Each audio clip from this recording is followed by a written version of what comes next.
অনুষ্ঠানটার নামই তো হচ্ছে খেলতে খেলতে শিখি। তো এখানে যে বিষয়টা বেশি ফোকাস করা হয় খেলার মাধ্যমে কীভাবে শেখানো যায়, কারণ বাচ্চারা যদি একটু খেলার মাধ্যমে না শিখে ওদের কিন্তু বোরিং লাগে এবং ওদের কিন্তু শেখাটা খুব পরিপূর্ণ হয় না, ওদের মস্তিষ্ক ধারণ করতে পারে না। এখানে যেটা হচ্ছে অ্যাক্টিভিটিসের মাধ্যমে বিভিন্ন জিনিস বুঝতে পারা, জানতে পারা। যেমন এখানে অনেক সময় পাপেট শো হয়, তারপর ধরেন বিভিন্ন রকম মানে চিত্রাঙ্কন প্রতিযোগিতা হয়, তারপরে বিভিন্ন রকম প্রদর্শনী হয়। সব কিছুই বাচ্চারা করে থাকে নিজেরা, আবার বাচ্চারা নিজেরাই পার্টিসিপেট করে।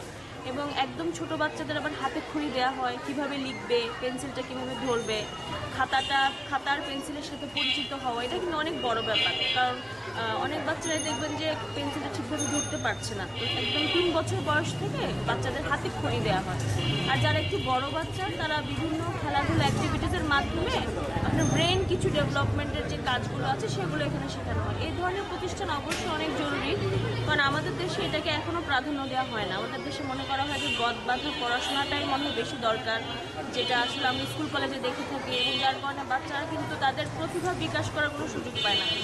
এই ধরনের প্রতিষ্ঠানে যেটা হবে, যার যে প্রতিভা সেটা বের করে আনার একটা সুযোগ থাকে। সেই কারণে আমি এই ধরনের প্রতিষ্ঠানকে অনেক বেশি সাধুবাদ জানাই, এবং আমার খুবই ভালো লাগে এই ধরনের প্রতিষ্ঠান যখন এই ধরনের কাজ করার জন্য এগিয়ে আসে।